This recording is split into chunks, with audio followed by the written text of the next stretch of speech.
sa po se me au te fai e fa ai lo to fa fetai o te pese yo vinga ia so uma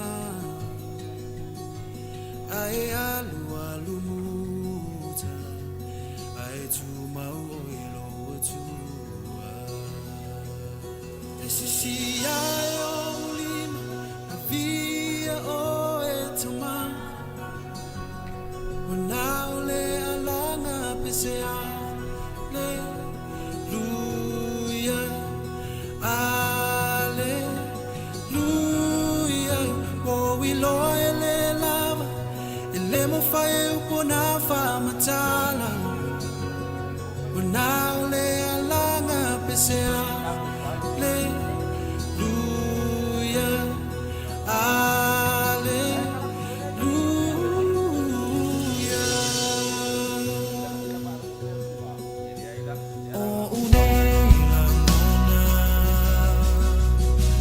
via famatalaina e ala lesi si o uliva fa fuia o le vinga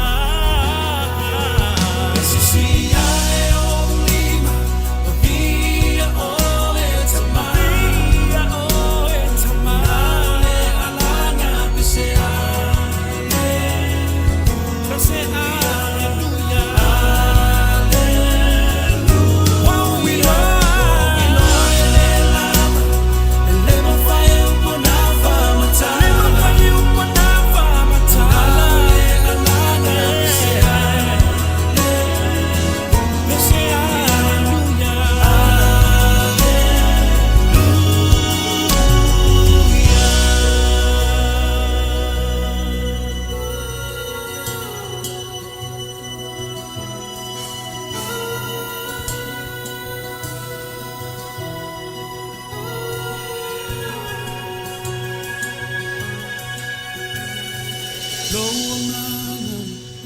awete mai fama nui lo tua loya ole malo si male mana vivio i lo tua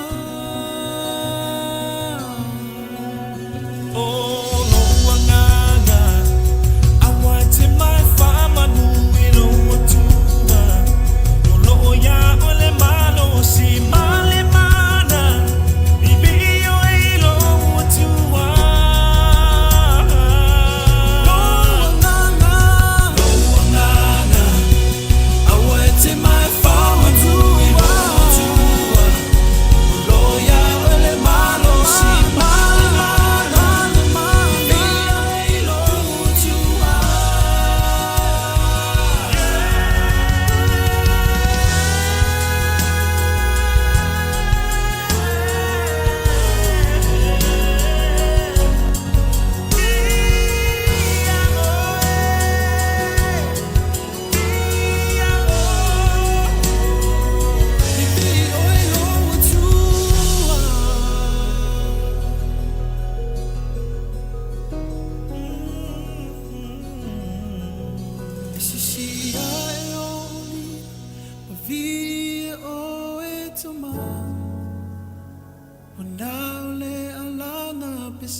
now le alanga pesea le luia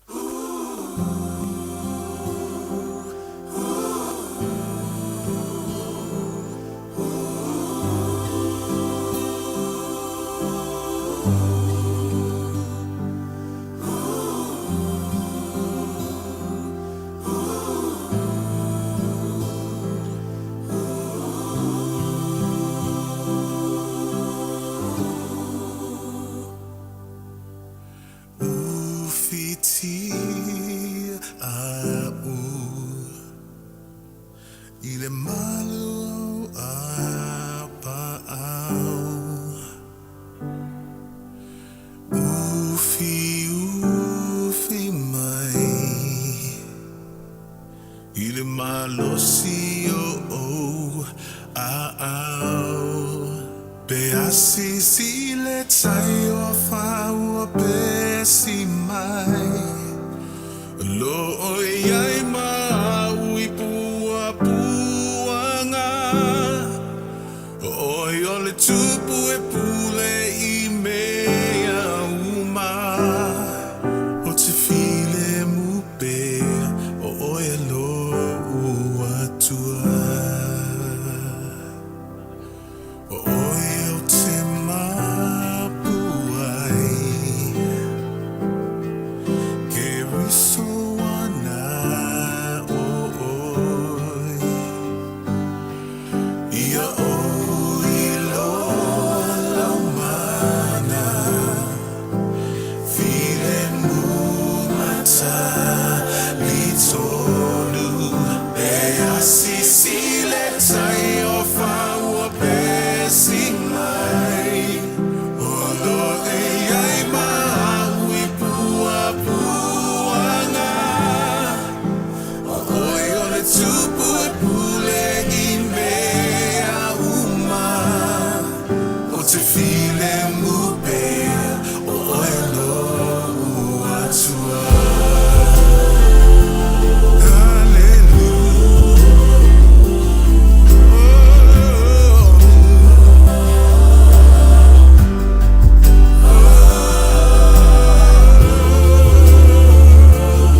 What's up, everybody? We're Brotherhood Music.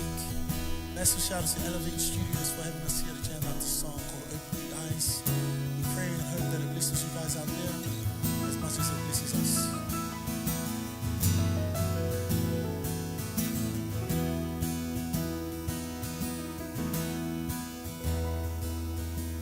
Open the eyes of my heart, Lord. Open the eyes of my heart. I want to see you. I want to see you. Open the eyes of my heart, Lord. Open the eyes of my heart.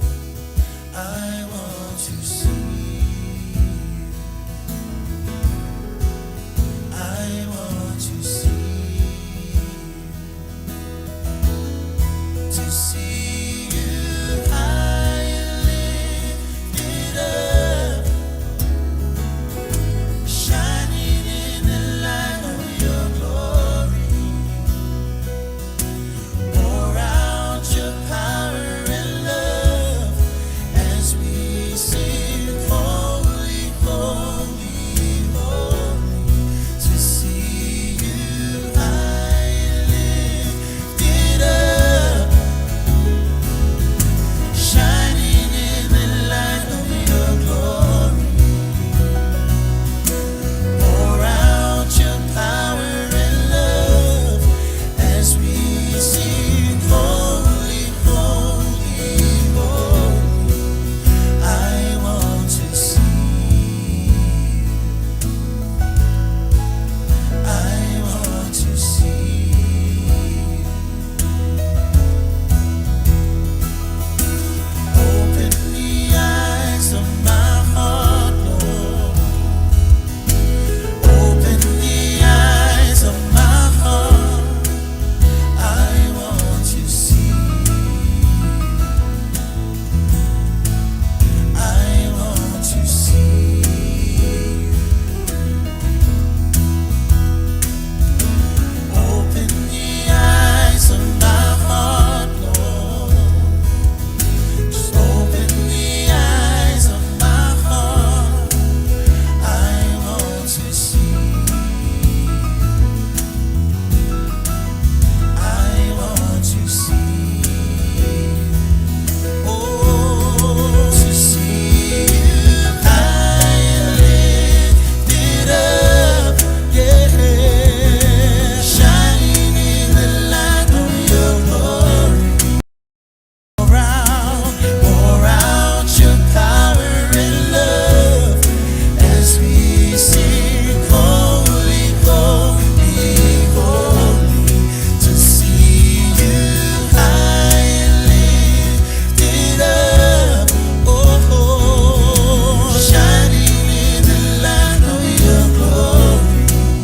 Pour out your power and love as we sing, holy, holy, holy, holy, holy, holy, holy, holy, holy, holy. I want to see you. I want to see you. I want to see you.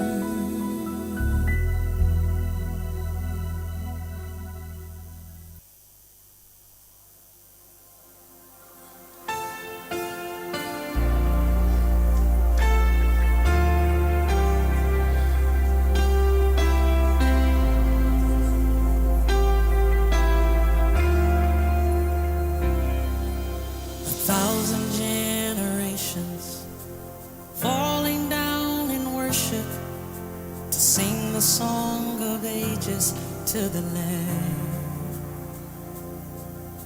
And all who've gone before us and all who will believe will sing the song of ages to the Lamb. Your name is the highest. Your name is the greatest. Your name stands above them all. All thrones and dominions, all powers and positions. Your name stands above them all. And the angels cry, holy,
Talo whanatu le tātou e kāresia, wale so onga le tātou pōkalame o le soifo maloloina. A talo whātu suafa manu malo le tātou li whaolo Iesu Keriso. O se mau mo le tusipa ia, mua koronito lo ntau pue ono, ia o le whaiu pue sifuru iwa ma le lua sifuru e whapea.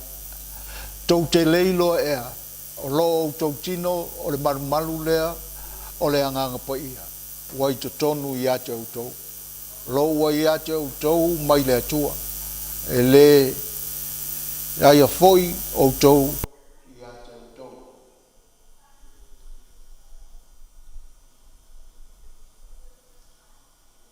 O le afia fimeia le atatou tala noa ai le emfesina.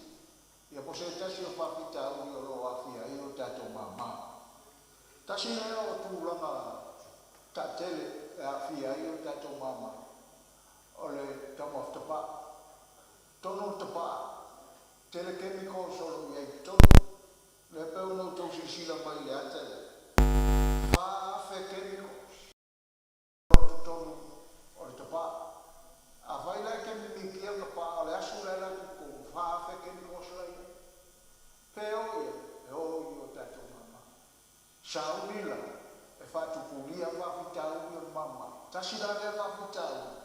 O le atatou tana noa i la pia pia. O le emphysema.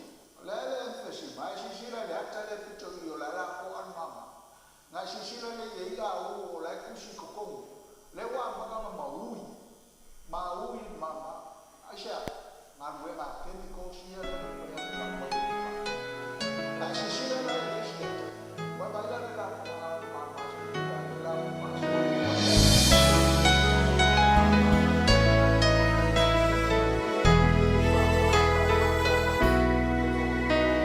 The world is so hungry, but we hold the bread of life. Surrounded by darkness, but we know the name of the light. In a day so divided, we have the love that unites. Jesus.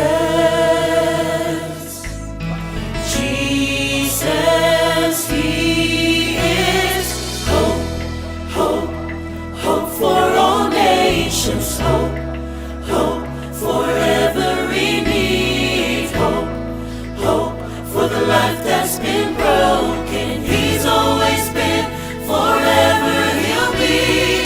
Hope, hope, hope for all nations, hope, hope for every need, hope. For the life that's been broken, He's always been, forever He'll be. Grace that can mend the marriage that's too far gone. Arms that are bringing the prodigal heart back home.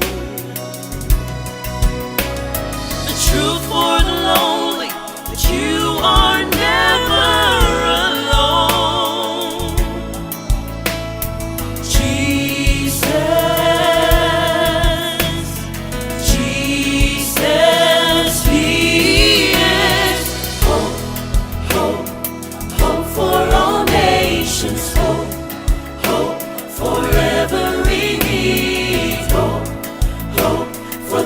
That's been broken. He's always been, forever He'll be. Hope, hope, hope for all nations. Hope, hope for every need. Hope, hope for the life that's been broken. He's always been, forever He'll be.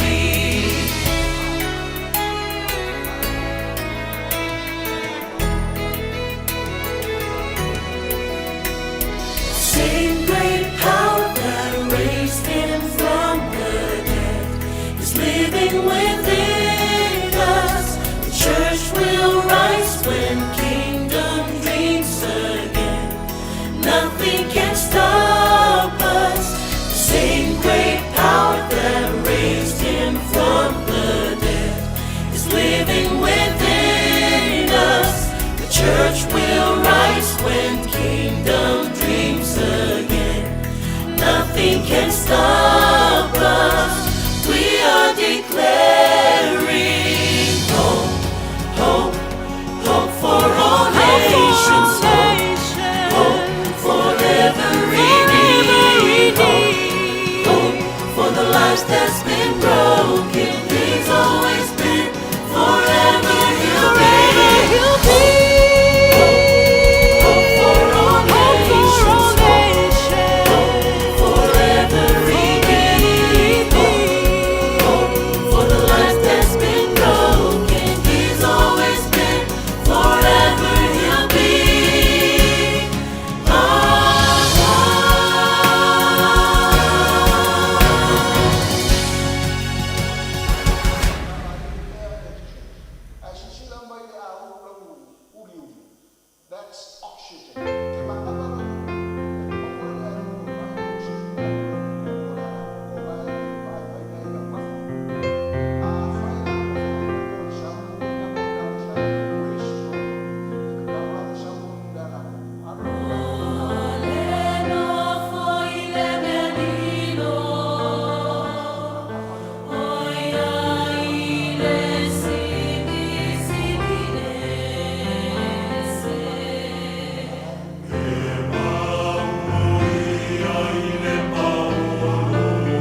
Ya fifi la valenga nga cho falo fatu to maftanga le ne fifi talo falava ya malol fula munwia ya le ne ya so yang ayai ya yel manatu ya leo tatu tini tonu ful tatu por kalame ya ile ne ya fifi ya tatu pesenga ya matoto falo fatalo fatu talia fifi ya tatu uma ya tatu yai pesenga tatu walo mai lungo tatu benga te failangi ya o maua mai so skelope po fia lava se me lo e maua mai el tato por kalame ne fiafi ya te pese mai lava le me lo yai ya itato pe senga le ne fiafi fatalo fala na ono fia au talo fa pasta ya se fu munuia ile sunga fa fia ngainga pasa lo na lofa ya por vinga le la tato pes fatasi mai tale ne tato pe senga le ne fiafi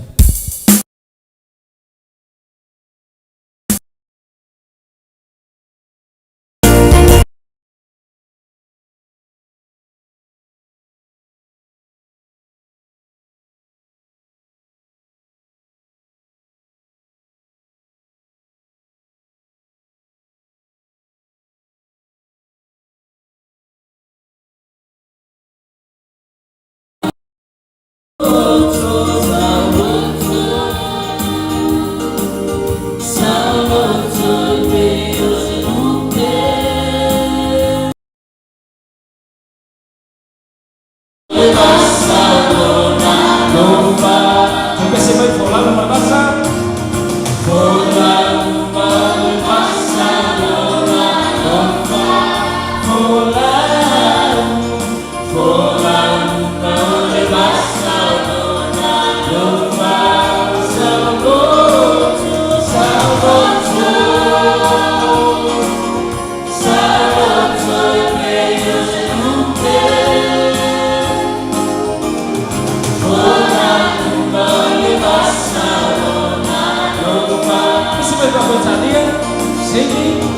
Sailing on the sea of His love. Sing, sailing, sailing on the sea of His love.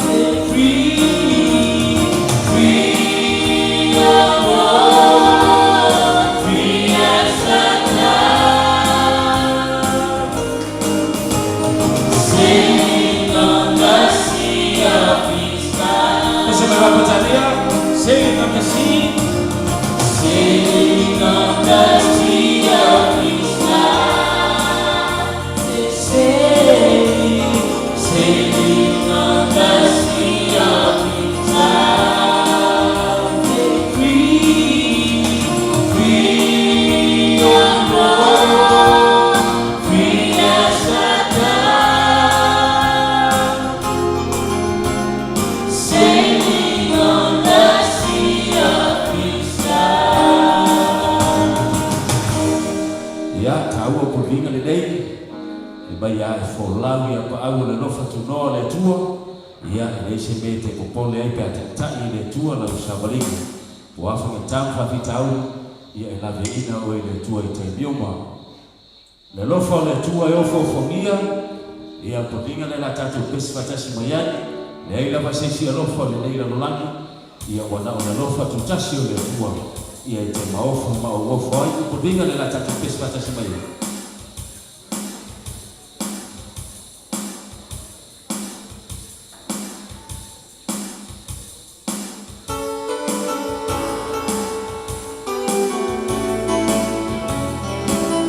Pesa mai ko dinga le ko tatu ie tas pesi Lofa le tua, lofa fogia, lofa le tua, lofa fogia, lofa le tua, lofa fogia, lofa si me amor.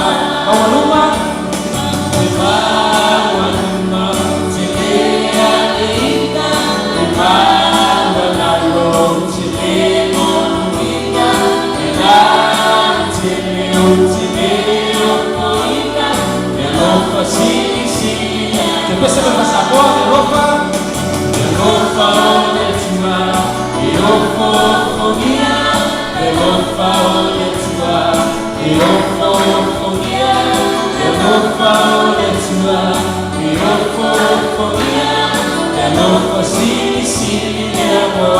awaluma Te waluma, te lea eita, te walalo, te le monuita, te la te lea poita, te lofa si me pesa me pa tania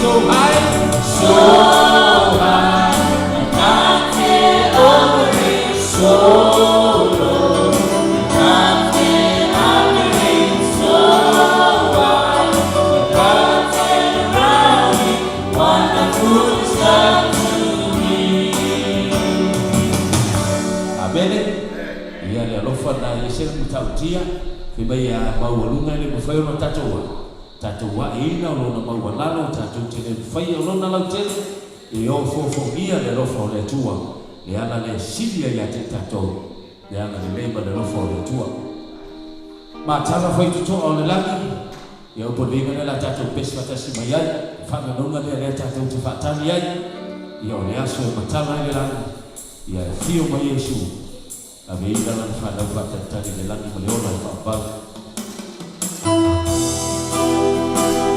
Mesa me whai mai ia, tama o ringa. Matala whai tutoa o le lagi, whamanuiata lotu tonu mai. Te fia o loto, Fia, fia, fia, fia, lotu.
nei vinga pe afio mai Yesu ia le toa mau tatou ofu i lalo nei ia ofu masesai afi mai le tala pese le nei auina mai le tua ofu sina ia tatou te ofu ina pe a fasauina i tatou le lani ma leo la whaabau tala noa mai Yesu ia upolinga le la tatou pese matasi mai ai ai sisi me sino na taua i aso ia iai so teiti te tala noa i mai Yesu ko nei vinga.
di tātou te toi te pai tua whakamuile tua, ka te tere mo whamaino tō sifo, mata mo fia mo tātou pepsenga, whakamuile tua whia wane whia te kātai.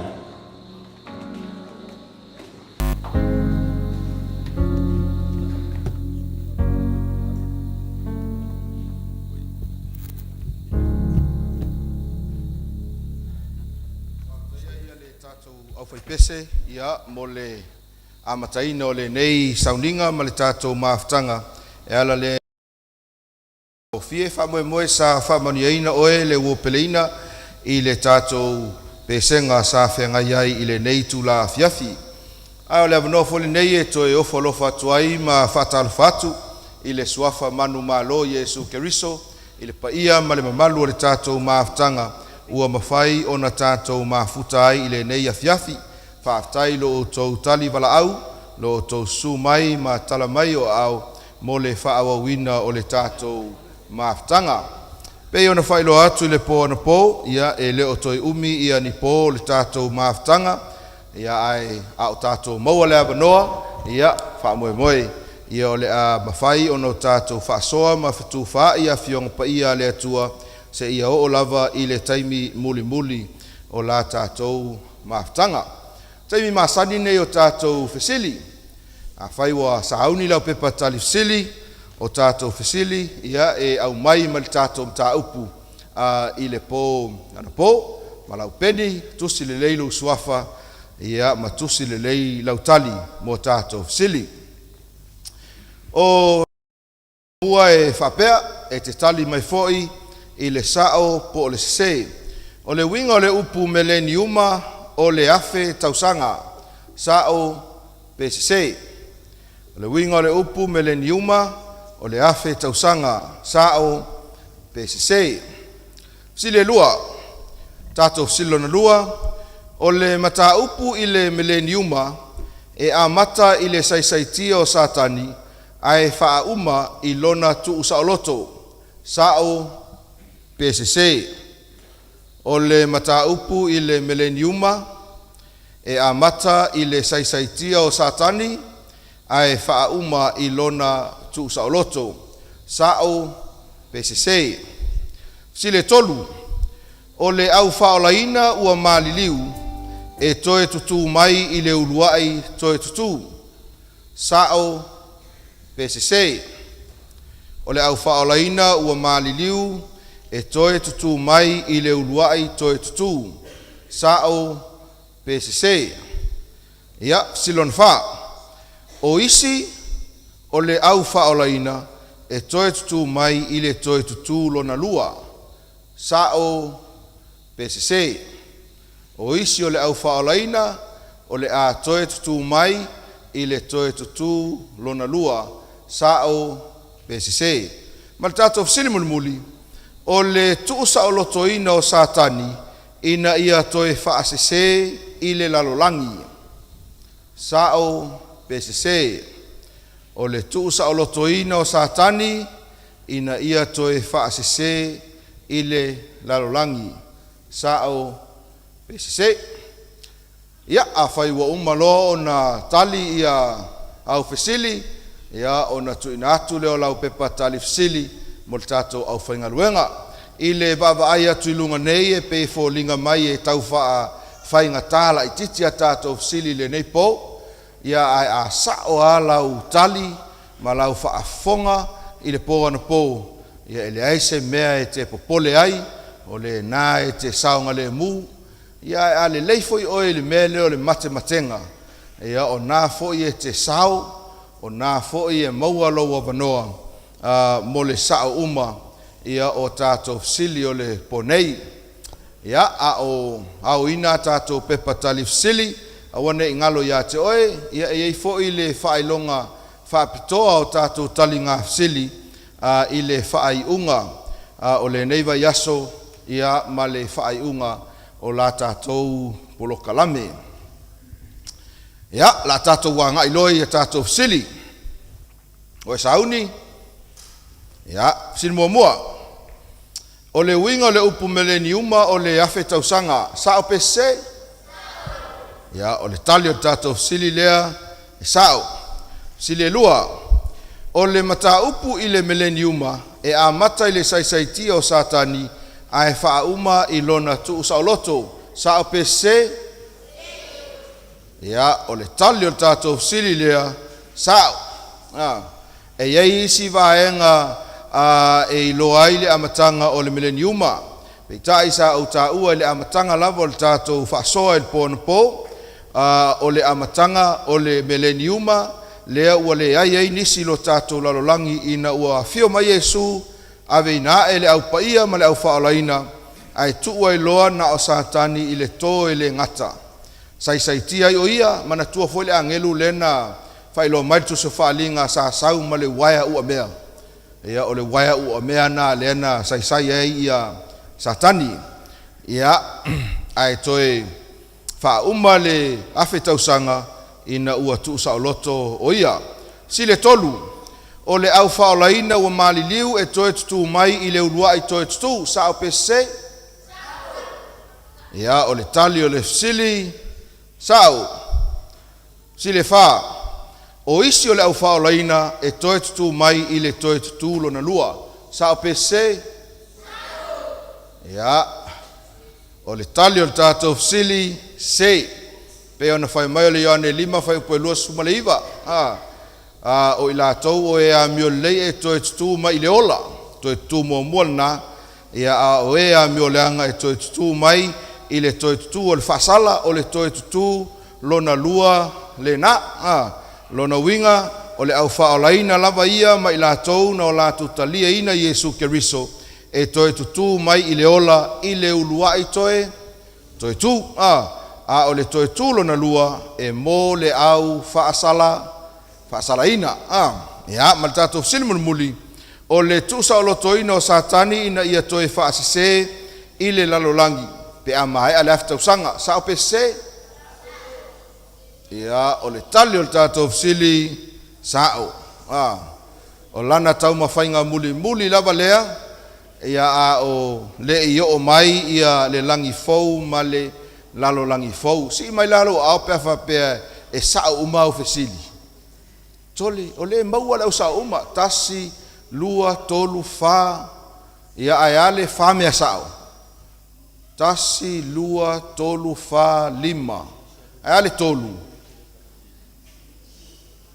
ia o te loa la le ia le tatu tolu ia lua male tasi ia fa malo fa tai mo le talina o tatu sili awa ngai mai tatu o fai pese ia mo le vi inga mua ia a o le ia mataina ia le tatu fasoa i le nei afiafi fa manuia le tua i lau fa fonga vi inga le tua le alangina fa manuia foi le tua i lau fa longo ia o lumana iai le fe au po le mata upu mo i tatu i le po nei fa aftai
mafuta mawe au noa mawe wale aisofa moe moe Yesu we wa unei moe Yesu we wa unei moe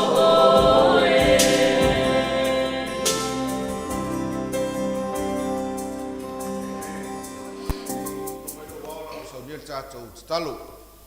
Whanau naunga i o mātou loto ele nei afiafi le atua. Hau mātou o mai totono lou malu malu tā puai. Mātou te tangi atu ma whaatonga atu i la wafio. Pai mai lo wanganga ia te i mātou. Mātou ta lia aia ua fionga paia. Feso soani lea i le tā penanga ma le sauni unuinga ale tangata soifua. E whaatali atu le aso e te toe foi mai ai. Whaamanuia i le nei au fia. Whaamanuia ia te ila tau o loo mafuta mai lunga upenga te whailangi i lo suafa Yesu. Amene.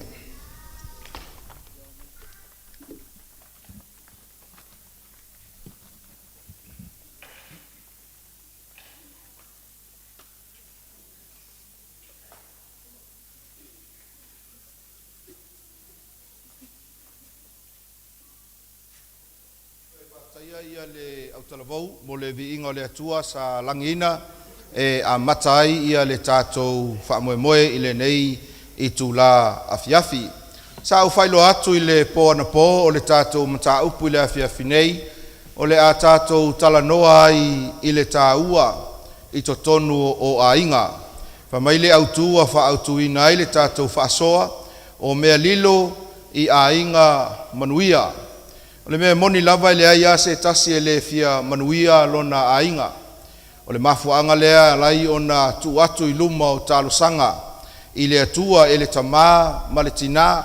Toia ina po o le lo matua le ainga ma tō lau lau o la tō ingoa.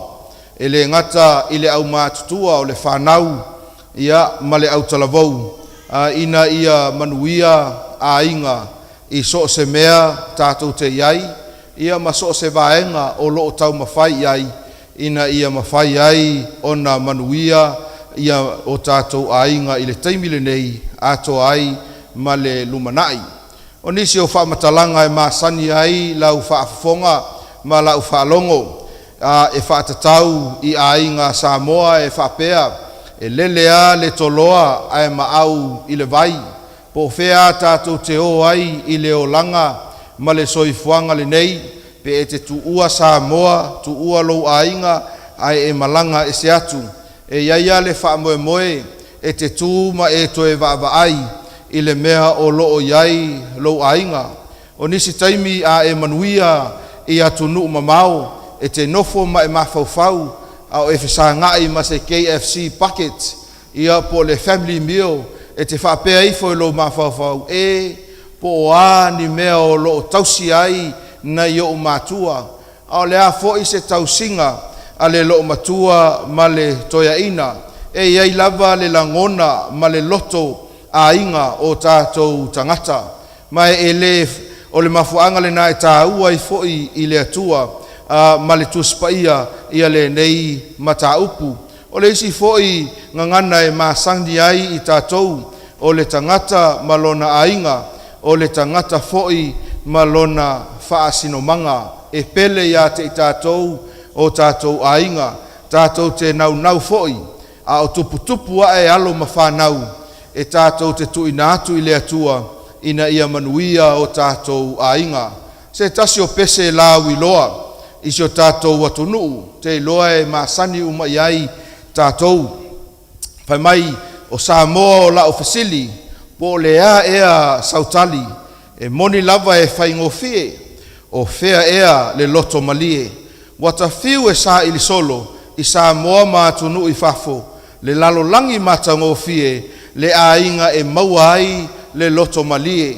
I oe le au pele, e le ai se mea e pitosili o na sua malie, ma mata ngofie, pe a e ma natu ma mafaufau i lou ainga. E le tio fo i le atua ina ua uma o na ia whaia lo tātou lalolangi. Whaia le tangata i lona whaatusa.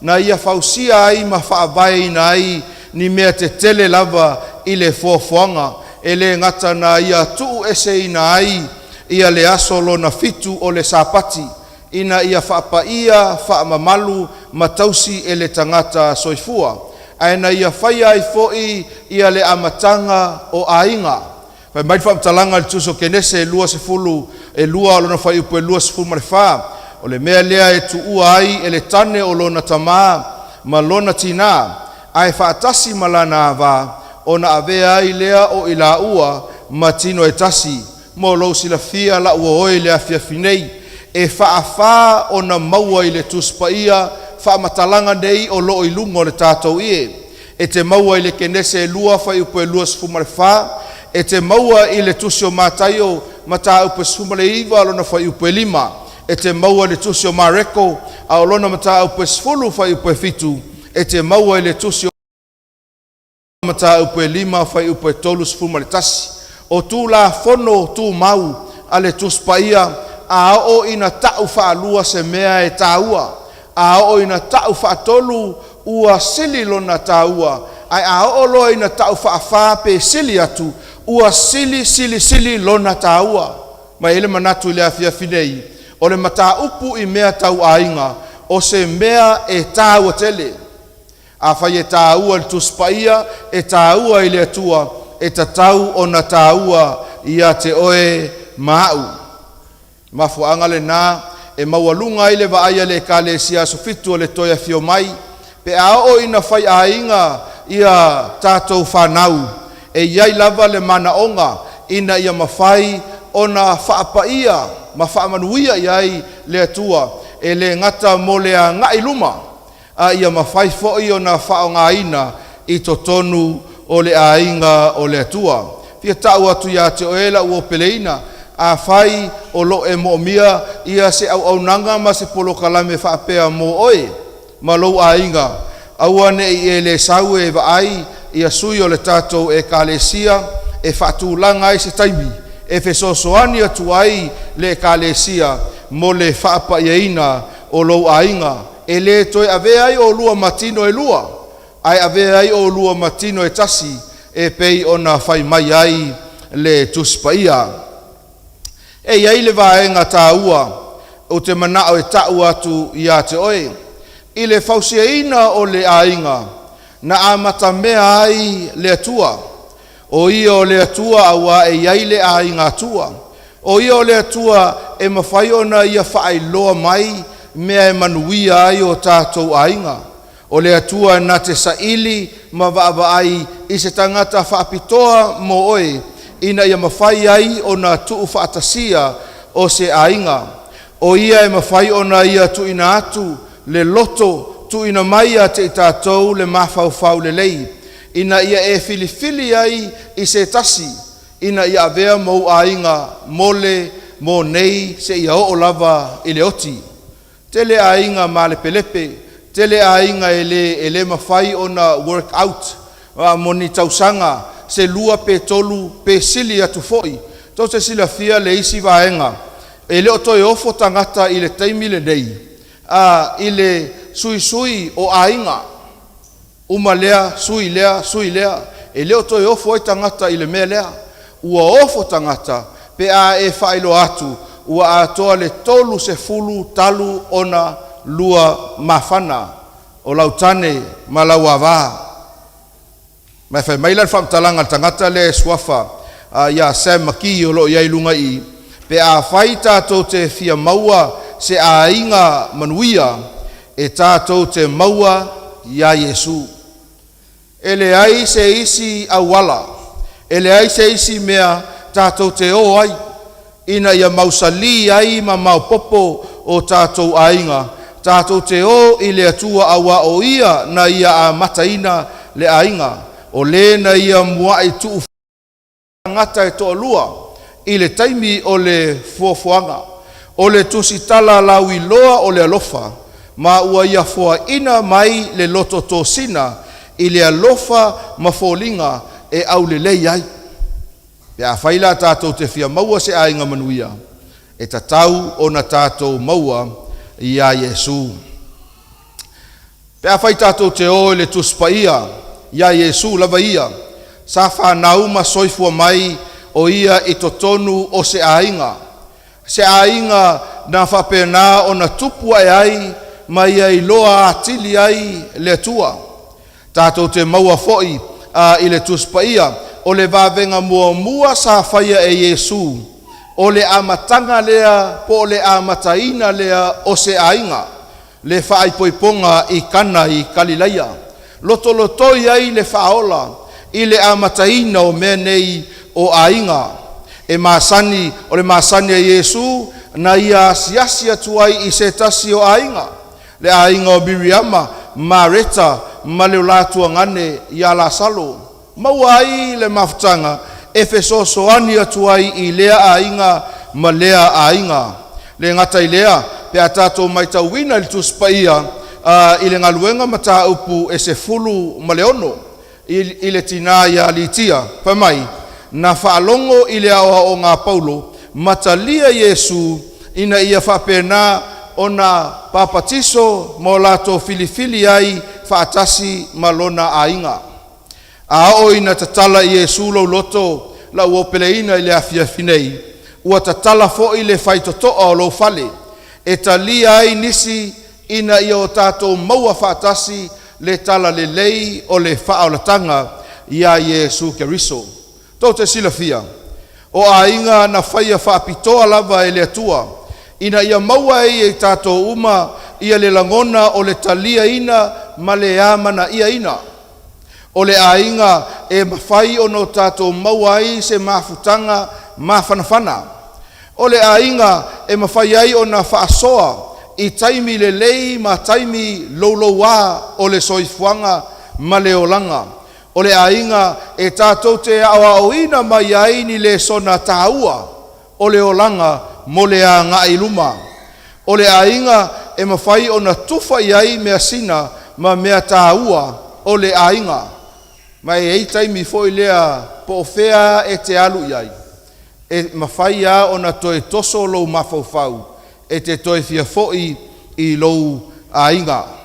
O le ainga na whaia whaapitoa mo le whaatinoina o fuafuanga mamao. O le ainga e mawhai ai o na e maua le lango sua a le tasi I le tasi. O le ainga e mawhai ai o na oawina I tātou I le tausinga o tātou whanau ina ia whaia I lunga o le alofa. O le ainga e mawhai ai o na avea I tātou o se tua o I le lei, I nisi o lo tātou no nofo lata I to tonu o nuu ma afioanga.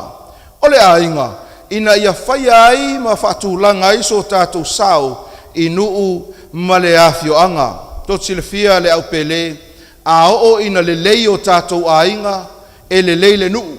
A o ina le lei le nuu, e le lei foi le ekalesia. A o ina le lei me nei e tolu, e maualunga ma mapuepue le malo o lo tātou iai nei.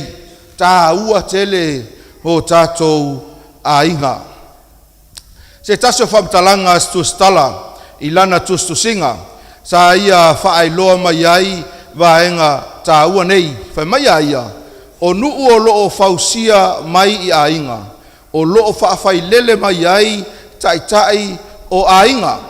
O ainga o le fatu lea o le nuu e kalesia male malo I oe le au pele.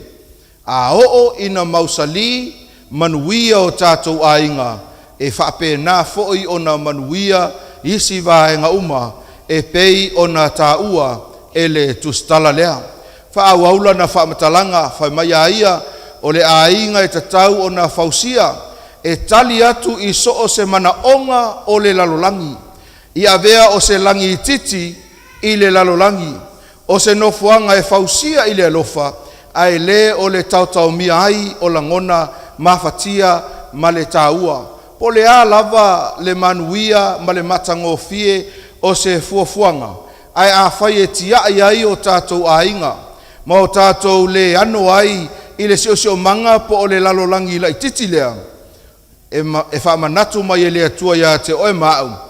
E tatau ono o tātou mata I tū, I to tonu o tātou ainga. Leisi whamtalanga le tātou tustala lea o lona ingo e lena waita e whapea, o se ainga e whaatūlanga lelei ma pūlea lelei, ua sili, ua si itia maua lunga ai le whaakerisiano, nai lo le launga uma o loo launga ina.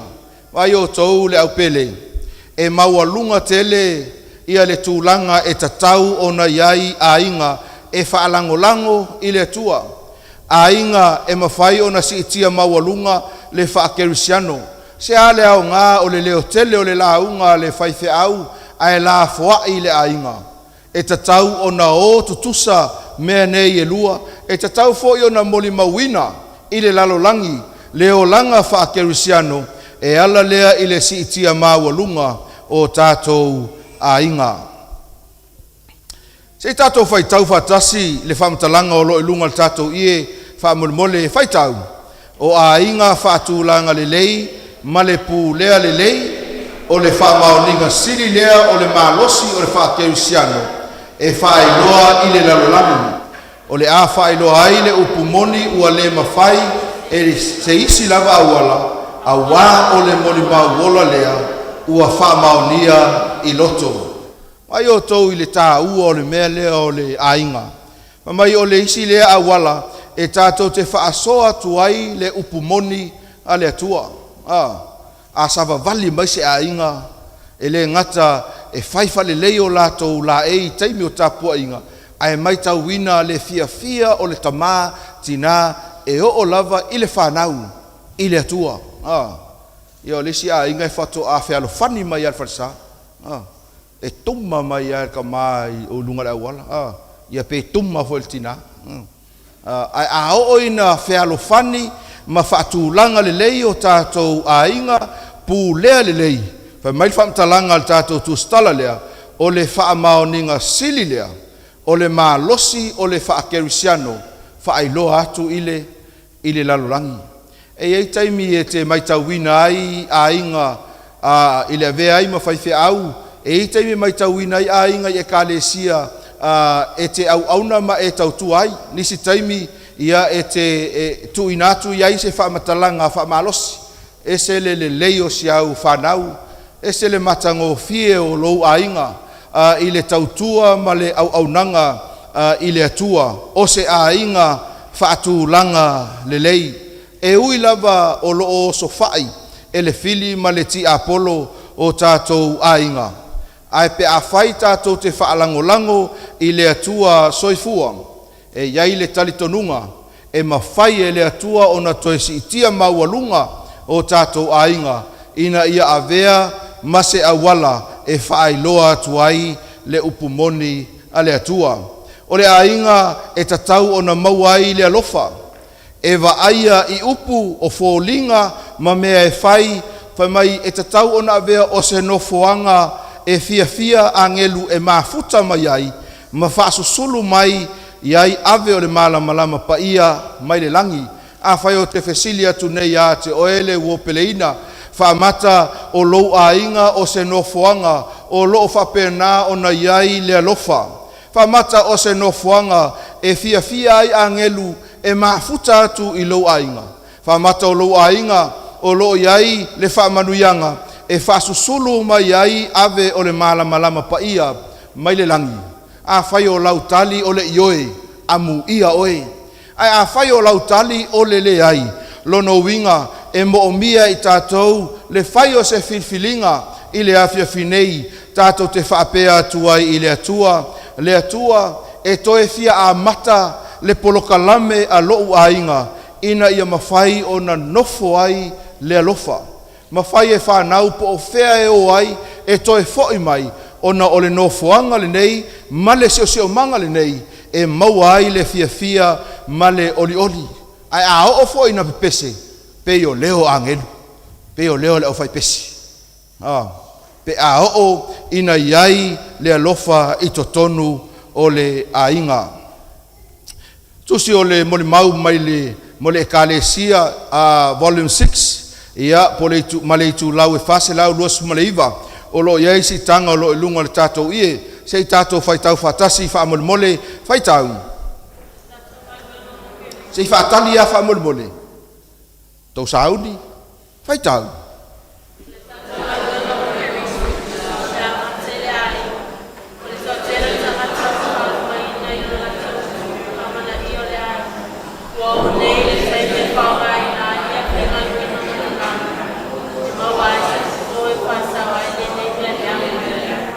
ia le la toe faitau manino atu o le tatou ngā luenga Mo Keriso e amata i fea e amata i le ainga e le amataina i le kalesia e le amataina i le nuu e le amataina i le aonga ai whai mai e amata i le ainga o le toatele o tangata ua whaalumaina i lo lātou le amana i eina o le ainga ua o nei i le taimi e whaonga aina ai mea whai ngā luenga mai le langi e mau ai se fofo e whaasao ai le nei whaale tonu o lo tātou iai mai o tau le au pele e le o se mata upu la ititi mata upu o le ainga o se mata upu e ao o no tātou toe va ai ma toe sila sila to toa iai i lona tāua awa ao ina mausali ma mau popo tātou ainga e whaingofie le ngā luenga le atua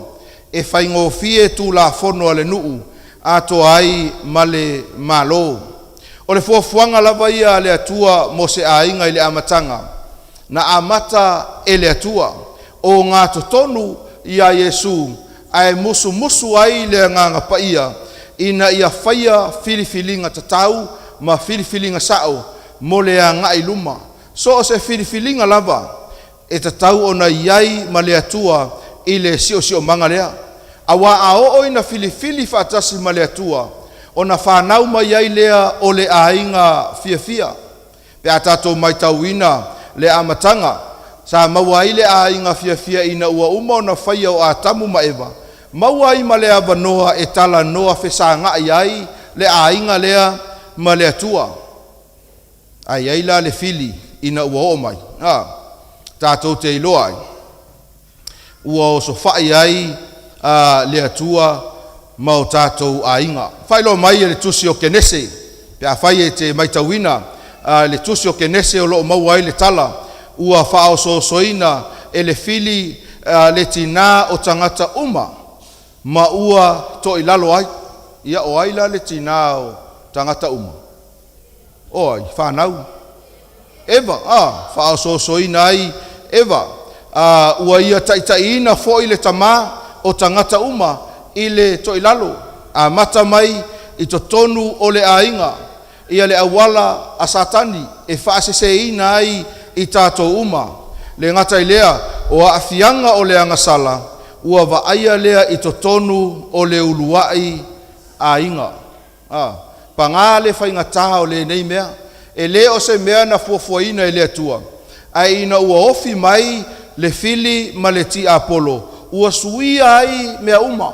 e o lava i to tonu o ainga e le ngata ua ngasala le ainga ua le lava ua nofo sala ua maasiasi ua lalafi i luma o le atua ua malaya ai le ngata na ia whao sosoina le tangata malaya ai le fafine matuu ai e le atua ia lona taui malaya ai le tama oti ai le tangata e te maua le kenese wha ma maua ai le mea lea o le tautuai o le mea lea lea ka akele le kaimi ia se o le mea se anga e whaalongo mai e o whai akua ia o le mea lea tau an whai ma le mea lea ai umai fonga e makoi se uma le tō lua lea maua ai le tautuai ia ma whaale tonu ai to tonu o le ainga talu ai le angasala fai mai ua whaau ai lava a fianga o le angasala ua mau ai to tonu ainga i le mele o le taua i fusu ua o i le uso ma le uso ua mau ai le whiaingai ua tau upu ua sawaina tina e to tonu o tātou ainga ia a tonu le foi sawaina i matama e pe ave atato mafau sawai no tina ai pe ia le foi tama le foi sawai no tonu ai sawai na ia tato fanau o sawanga ile telo mea ua fapenao na mau ai le avanoa ile mea lea o le te au matua ai tu la foi tamaiti pulele uma ma le fasio tangata o mea ia ua tutupu i to tonu o tato ainga au le ase awala e fo ia ai o le ase fo le tuspa ia e fe sosoani ia te tatou e ui lava o lo tātou iai i se lalolangi anga sala. I le tusi o luka lo nam tāupu mua fa upo e ono se fulu ma le fitu. O le tali ma le mea lilo lea a le atua mo a inga manuia. Se tātou whaitau mai le vaenga leo lo ilunga tātou e whaitau. Ua whaatomuina Sakaria lona tamā i le nganga paia. Tamā a oina e whaatanga le nganga paia o le atua e tai lo a inga e manuia mea uma tātou te whaia. O le a le toe maua le tusi lima. O le a le toe maua le tautuai. O le a le saili po o aia sao a o aia se aisea le anga e mo o mia e tātou le whaatomuina i le anganga paia. Se wha amene mai tina. O e le pere manga o e ki ngai whaakumuinga ka mai le anganga paia. Mo mia le whaatomuina o ta mā i le anganga paia. I le luka mua no whai upe whas fumaltasi. Se i whaitau mai la ta mā whaamanu mo le whaitau. Ua whaatomuina fo'i Elisapeta i le anganga paia. Mai tau mai le au fia mal tātou maftanga i le awhiawhinei. E le na o ta mā e whaatomuina i le anganga paia. Whaamene mai la ta mā. Ma ia ka mā ia la iki ia le whaamenge mai. Ia. E whaatomuina fo'i tina i le anganga paia. E ta tau o na whaatomuina tina i le anganga paia. Watouwa ai se tina e whaatomuina i le anganga paia. Aluakur ki ngā, aluakur ka mai le whale o lai whaakumuinga le ki ngā i le anganga paia. Ke vaila le māngai o le whale. File mu. Mai a foi po ua, iai foi se mea ua whale tonu. Ua oso i le fili le tama. A lai tombu le tina i le anganga paia. E alu waku le kui al kama, a lai se si ili mo tina. Le atua alofa mai. Po lai vivi i le atua. Aisea, ua tombu i le anganga paia. E le ai ma se mea e toi tupu, a wao lea ua iai le anganga paia i to tonu o le ainga. Ai le ngata i whamtalanga al tus paia. Luka mua whai pas fuma le lima. Se tato whai tau whamole whai tau whatasi. A wā e sili o ia i luma o le alii. E le inu o ia i le waina po o le ava. E whaatumuina foi o ia i le anganga paia. E a fua ina whanau mai o ia. A o ina whaatumuina le tamai le anganga paia. E pei o na whaatumuina Sakaria.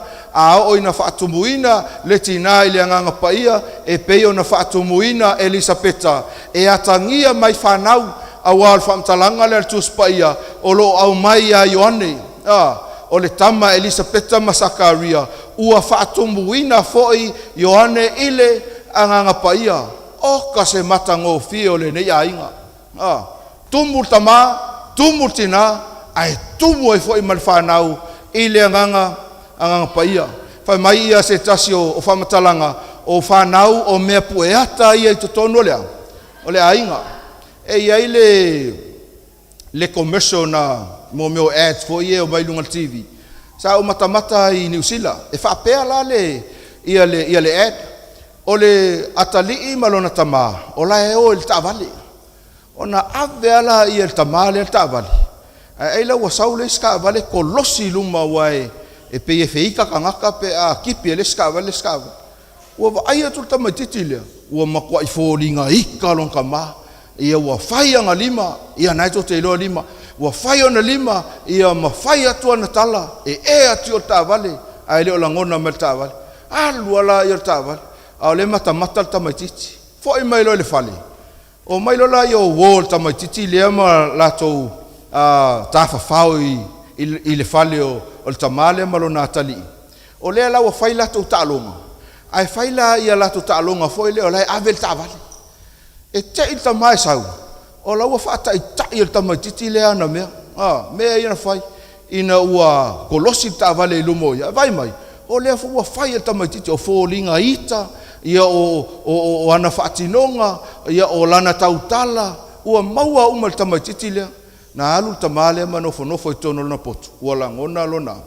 lona salamo ma lona sese a o ina o tātou whaia ni mea e tilo ma ai ai o tātou whanau e ma whai fo'i o no avea ma whaataitainga aisea leanga o ila tou o mea pueata i to tonu o le ainga ai whawhetai le atua whawhetai le tala o le nei ainga o lo tu sia le tusi o luka ma tā upu mua e le ngata na whaatumuina le tina whaatumuina le tama ai mai tauina fo'i o loo whaatumuina fo'i ia le atalii ia Ioane e whai masui o le whanau i to tonu o le nei ainga whanau e tatau o na whaatumuina o toi le ngang paia amene ia ma ngaia ke le whangau ia anga iei sa ulole wa watu ma o tou manuia fo'i ma whaataitai ai le whanau pe a o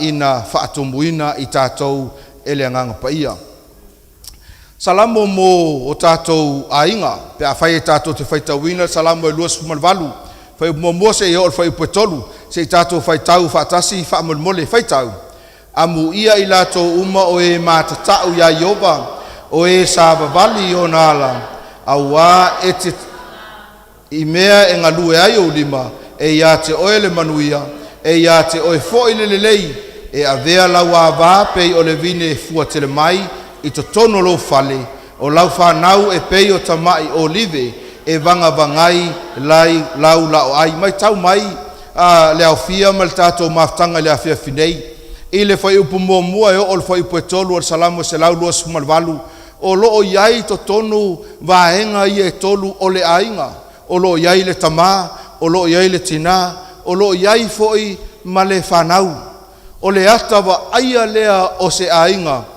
e tali tonu ma whaatuatua i le atua a whai e leo whaapea lo ainga le au pele lona winga e tatau o na whai se suinga fou e tatau o na iei se isi la asanga e laa iai o tātou ainga mole manuia o a ia suinga fou ia sila le efeso e whaaro na whai upo e luas fulu ma le lua whai mai whaamtalanga Paulo to e se ia le tangata tuai o loo leanga e tusa ma mionga whaana mua ma tuina nau e whaasese ai e iei mea na o tātou o mai ai a yaso ia ua tatau o na sui ua tele ina ta ape ai o tātou ainga ua tele ina le alo lofa ai ma le fe alo fani ai a tātou whanau sa au tā ua i le bata upo le tūlafono ia le vaenga le atua e whaia i le tangata a tango le atua e ao ma whaataitai ia ma whaapea atu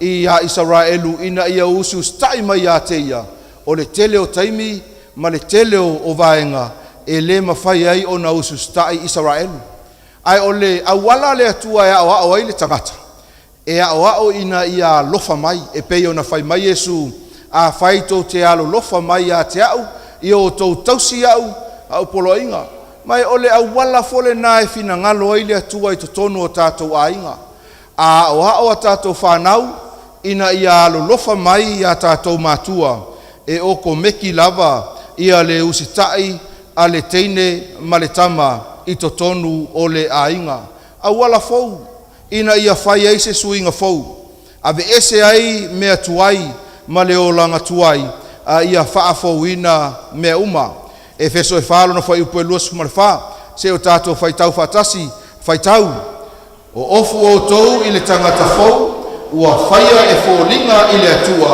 i le ame o tonu ma le a mio lei e whamaoni tama a whai e iai ni taimi sa whapena o na whaale tonu ai i to tonu o le ainga e whapena fo i le tina ua o le taimi e te tau o na whai e se suinga to ese o futuai a ia tuina o fufou mo le savalinga i le angai i luma. Nisi o vaenga e fisosoani mo i tātou i le tusi lava leo e feso mata upe wha whai upe luas fumale lima se i o whai upe tōru sumaltasi whai mai Paulo tu ese le pepelo ai tautala wha maoni whai mai nisi o mene o tama o le makuale leia le kamalea o le pepelo e sa upe se tama Whamai e tu esele le pepelo ai tautala whamaoni. Whamai le whai upu e lua sumaleono a ita auale anga salai, auane ingoto le lao o ita pea. O le ale winga o le melia. O lona winga lo loto le au pele ma le tatou maftanga. A o ina umi na ita. O le umi foi le nao laia. O le ngā lue e sa kangi. Au mai le isi mea. Au mai le isi mea. Au mai le isi mea. E ngoko i fo le la. Ua whape ngei mea lawa e ngofo maoi. O na pau ale mea lai lo mawhau le taimi lea. O le wha tino loa. Ai le tioa whai mai le a whiong pa ia le atua.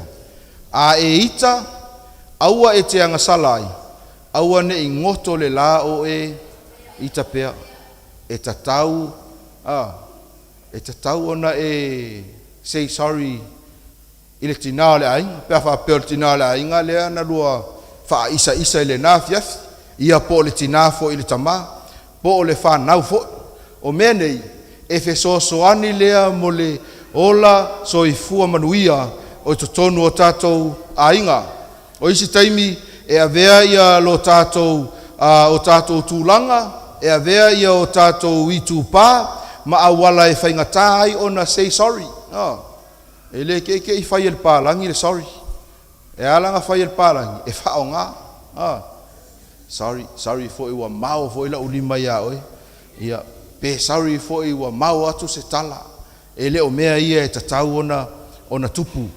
Le ngata i lea, whai mai aua ne i mautu le ti Apollo, ia i tā tau. Let go. Ni whaafi tauli, mani mea sa tupu le taimi ua tua nai. Whataita i mea lea e whaalu. Le masani ona whai mai tupulanga kia inga mea. Ai tātou walo i luma. O le ngaoi, aua nei toe ngaoi. Aua si ia i lunga lo lima pea whai te ngaoi. Ai paua le mea, aua e toea. Aua e toe ngaoi. Whai poe losu ma le walu. Whai poe losu ma le iwa. Ave ese upu leanga, ai whai upu le lei. Upu foi lea e mawhai ai ona si itia i lunga ia lea nganga ole tangata. Ai lea upu ea e whaato i lalo ai le tangata. Whaawau ia vaenga o loo whautua mai le apostolo Paulo. Aua le whaati ngā i le nganga pa ia o le atua. Tō tirwhia. O le tele o taimi e musu ai le nganga pa ia te oe. I le mea e tatau ona e whaia ai e le whaia. Ma e te ena pea, ma e te ena pea. O le winga le nal whaamtalanga ale apostolo Paulo. O lou whaati ngā lea i le nganga pa ia o le atua. A tupu le mea le tutonu o le ainga. Ma le sio manga o le ainga. E le masalsalo o le a manuia o tātou ainga. Ave ese le loto leanga. Ai iai le loto le lei. Ue va aise ainga e whapena. E whai mai rora ka awale fau ale se ainga. Se whai ska ka awale fau. Ia, pe whai mai se wila vili vai ale ainga. Kama foi le wila. E le vilia vai nganga o omi a alu le ako. Se whai ska ko wila whapela. Ia leo le ngā. Ua o mai soli. E ofu mai se ofu matango fia se ise mai. E po ai o oi le la ofu. Ave ese le loto leanga, ai tatau o na sui i le loto le lei, e manuia ai o tātou ainga. Tu ese le leo tele, a ia leo lai titi. Leo lai titi. E ei leo nunga li i o tele ta ua tuale nue o mai. Ai a feita, e le langona e leisi. E al waku lunga kama, laku ai whaalonga kukinga. Oi, sole, ele ai e kakau whoinga o alu maa uia. Alu waku kukinga. E o kukinga al merele kama, ai koe si i lunga kama. Ia nga kau whai o ele i lunga. E umane. Ele i lopo a mele tala noa ai. O lae matua ia. Leo ke lea mawhai ala ua bevesinga. Ai le ai mase fofo ole me leo lo tala no ai pa mai fo tuanga tu ese leo tele kala ngole mu darling no for mai ilalo yeah I'm sorry ya ngai mai ngai ba ko so soangi mo to fa mai le si va nga leo lo ia fa poto suma lua ia o to fe nga le yai ia fe muti vale ai lo o to alofa ia fe fa manga lo ai o to fa pe ona fa manga lo ina o to ele atua ya Keriso o le awala le atua e fo ia ai fa fita uli tonu ole ainga o le awala tu spa ia fe so soani ai ina ia to e fa fo i mai le fe alofani ina ia to e fa fo i mai le alofa lea sa e alofa mua ia ile taimi fato alua lua no nofo fa mai le tala lista ngata a onge Yesu engi la ko o ka se manga yo upu ai na maua ia o le matua i tele au mea e tutupu pa mai fa tuanga Paulo e tatau ona feanga le ia e tatau ona muti vale lo o to alofa ia o to maua le fa manga lo ai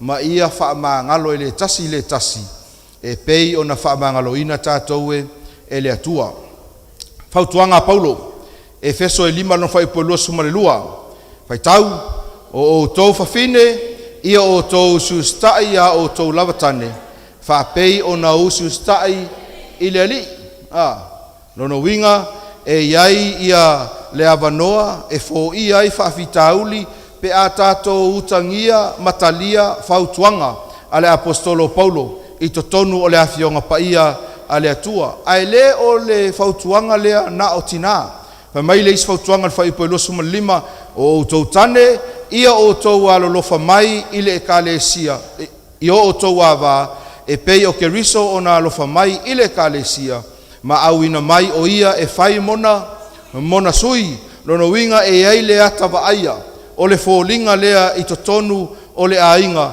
e pei ona faia e Yesu Keriso mo lana e kalesia fai upu e fa mata upu e ono o tou matua foi aua ne i tou fa ono atu ia o tou fa nau ia tausi atu ia o inga ma apo inga aleli ta ua io vaenga io lo fa manatu mai ele apostolo Paulo mo i tatou o la tatou ngā luenga fai lea i totonu o tatou ainga. Fai mai whamtalanga le apostolo ili fai mua mta upo ono tusi o Efeso o tou le whanau ia o tou whanau fai tau me tatou maule wa o tou lea fai tau o tou le whanau ia o tou whalongo io o tou mātua i le alii a wā o le mea tonu lava lea. A whaalongo la o tau le whanau yo o tau mātua. E le ngata e whaamanuia atu le atua. A e maua ai le fia ma le oli. Wha waul whamtalanga le apostolo Paulo le whaipu e lua. Wha mai ia e ava i louta ma loutina. O le ulua e tu la fono lea. Ua iai le mea ua folafolaina. O le a le mea ua folafolaina. Ia e ava i louta ma loutina. Ona fa leva ai lea o waso. Mara fai upo e tolu, fai mai. Ina ia manuia ai oe. Ma ia e nofo tulu ai i lunga o le lau ele. Whanau a e fia manuia o le whaupunga ma le whamtalanga al tuspaia. E tatau ona e whaalongo. E tatau ona e ava. E te manuia ai. O mea ia e aona e whaia i ou mātua. Leisi vaenga e tāua ai, Efeso e wha, whai upos fumarfitu, whai mai, ina ia le toe sāva vali, wha pei o nuu wha paupau, o e sāva vali i le valea o lātou loto, o le ale winga o le whamtalanga, o le a tātou le toe whai ai, mea mua sa o tātou whaia, sa wha pēnā o no tātou o mai ai, mo le whausia ino o tātou ainga, a ia tātou whaalango i le nganga paia, lea ua whaatumu ina iau. Efeso e whaalo na whai mua ma le whai puelua sa vali ia tusa ma le vala au, ua vala au wina ai o tou, ma le loto ma ua lalo lava, ma le anga malu, ma le onosai, ma le wha pale. Totil fia, leo fia ma le tātou maftanga. Fina ngalo lea tua ina ia manuia o tātou ai. au mai le atua lana ata ina ia fesoasoani lea mo le fausiaina ma le ati ina o tātou ainga. Ai ai foi le vaenga tāua e fina ngalo foi le atua ina ia pui ma leo tātou ainga. Tātou te o le tuso iopolo na mta upu mua fai upu esfulu. Fai mai whaptalanga le tuspaia ua e le si o mia ea i le au pā o ia. Ma lona fale a toa maana mea uma i tu uma. Ua e whaamanuia le ngā luenga a ona lima. Ua e whaateleina fo'i ana manu i le whanua. O le vaaile a satani. O le vaaile al ti apolo. Pe a mai tauina ia le whaamanuianga le atua. O loo leo ma tausi ai o tātou ainga. E le longo ngō fie i le manatu a satani ma le ti apolo. Ai tō te sila fia. O le atua le nā o loo tātou wifo ma o tātou tāpua ai. O le atua e tausi i le ulufafo ma le ulufale a ona tangata. O le atua e tausi i lo walu mamao po lo walu latalata. O le atua e tausi i mea umalava mai lava i le tae au se ia o le afiafi. E si o mia e le atua oe i lea mea ma lea mea. Le ngata e pui e le atua i o tātou ainga. A o le atua foi na te whaia ia o tātou ainga ina ia manuia. Ne mia iwa lona whai upa sumare fitu. Whai mai a o oe o le atua o le whaamangaloina sala. O le alofa fua. Ma le alofa muti vale. E tele ngese louto o sa. Ma ua tele lo alofa. Ua e le alafo ina ai i mātou. I oe la uopele ina le nei afiafi. A whai sa whale tonu. Ia le tūlanga o a inga i le taimi ua tua nai. Whaafafonga le atua o le langi. O le atua e ou le malosi ungalava. O le atua e feso soani. O le atua alofa. O le atua whamangalo. O le atua e tatala mai o na ao pe a o le taimi. Tātou te o maia ia te ia. Pe a o ina ia wala awina i tātou. O le atua e manatu mai. E pe ona whai mai ele mo pe tere lima whai upe fitu. Ia tuina atu ia te ia mea uma tō te popole ai. A wā o loo manatu mai o ia te o tau. Mātua, a whai o loo popole o tātou loto. Pe tua mani a tātou whanau ile lumanai. Tuu i le atua. Tatalo, matu ina atu i le atua a wā o ia o le atua e manatu mai i mea o loo tātou popole ai. Le atua lea e fina ngalo.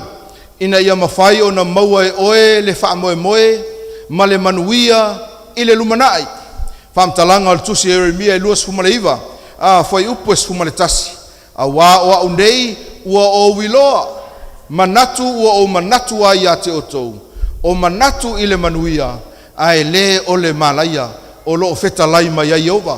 E fua ina atu ia te otou. Le unga e iai le whaamoe. Vai o tou le au pele. E le tu la fua i le atua o na tangata whatua tua. E le tu la fua i le atua le tangata ua whaamaoni i lana filfilinga. E fia muli i tu langa a ao a Yesu Keriso. Le atua le mawhai o na i atu ina mai a te itatou le ola ma le manuia. Le atua le mawhai o na feso soani i mea whaingata sa tātou ui mai ai a ua ia tau mawhai le mea sili. Ina ia whaali atu ia te oe maau le manuia o mea uma. Tete no me tolu spulo no whai upes fumaleiva. Whai mai le whamtalanga tuspaia o te wala au i le langi ma le lalo langi i le aso nei. E whai ma moli mau ia te otou. Ua utu ina atu i o luma o le ola ma le oti. O le manuia ma le malaya. O le nei ia e filifili i le ola. Ina ia ola i oe atoa ma lau whanau. Le atua lea na te le au maia se mea leanga mo oe mau. Le atua lea e fina ngalo ina i o tā maua le fia ma le oli e whaavavau. Tu mai umai le atua mea e lua. O le ola ma le oti. O le manuia ma le malaya. O le fia ma le whaanoa. Ai whai mai le atua. Filifili la oe. Filifili la oe le tangata. Ina ia e filifili ai i le manuia po o le malaya. Filifili ai i le ola po o le oti.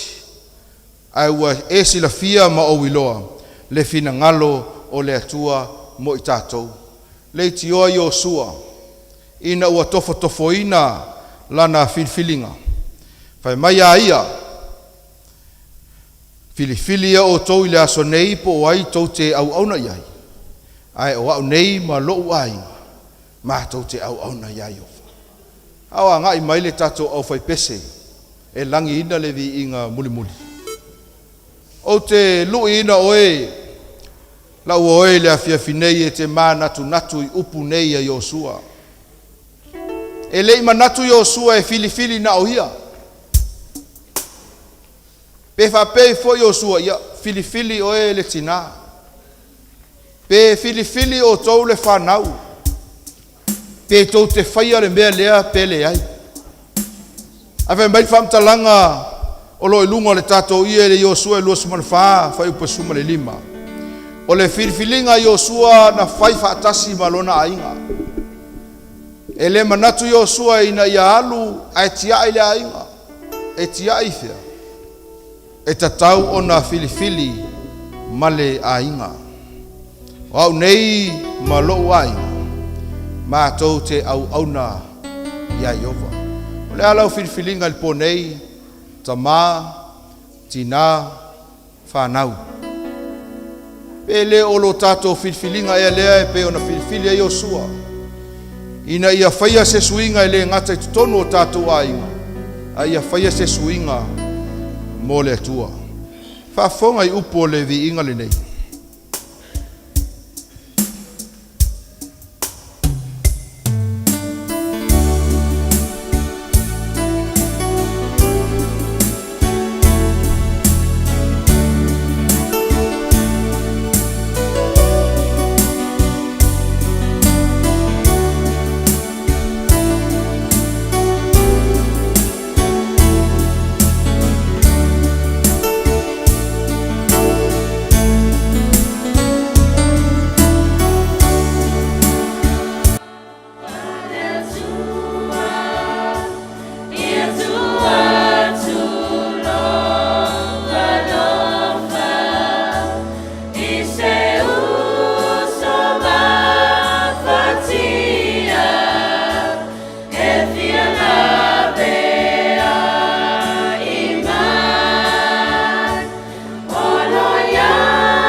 lo fa so ina e tua no e fa.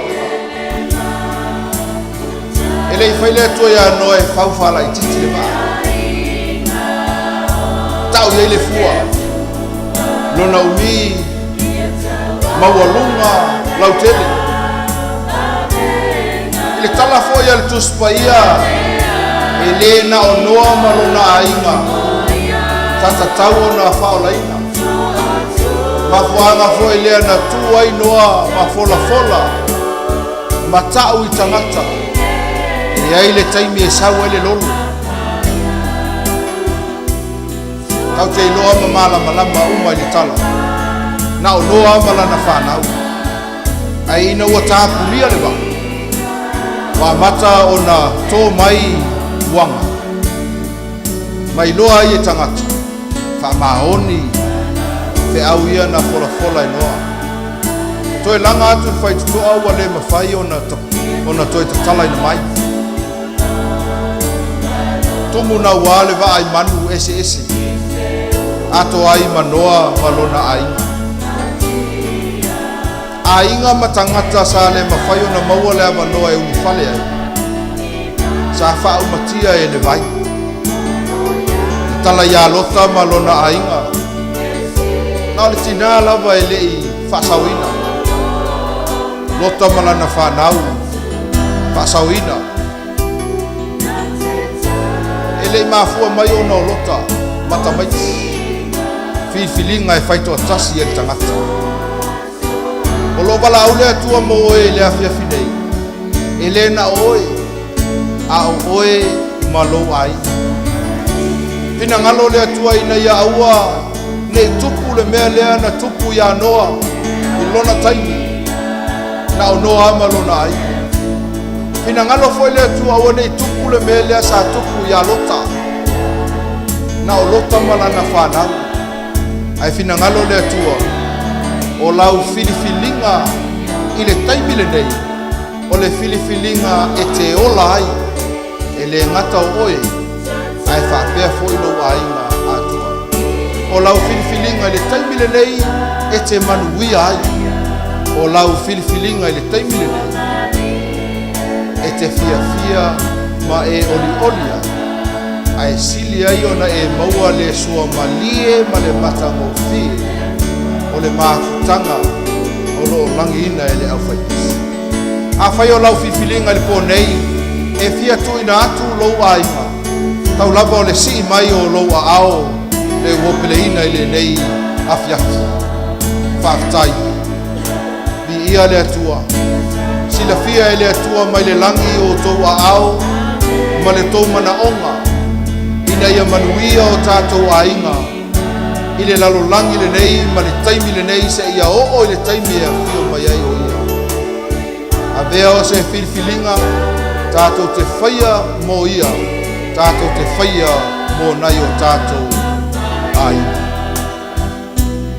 si tia peo tō ao o te fia whaia se tatalo whamanuia mo o tō I le afia fia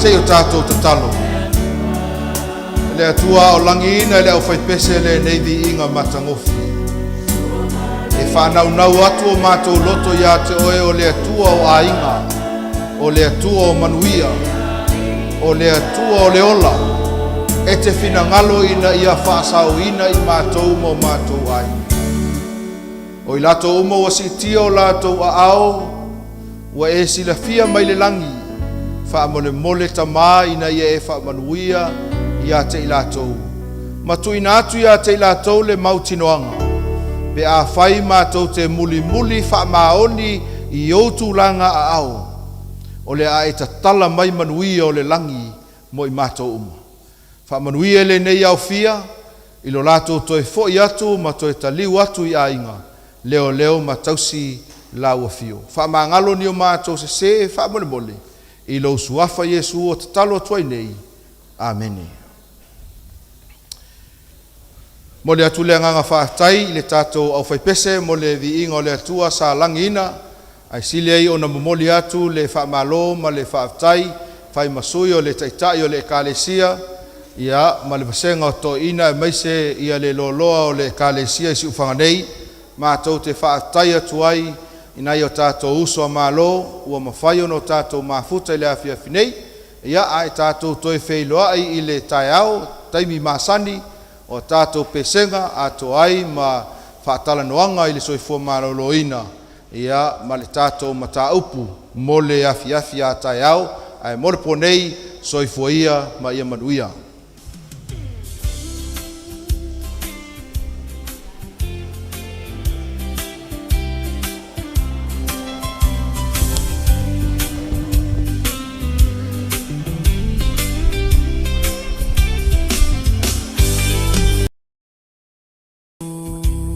Tua e ua ofia e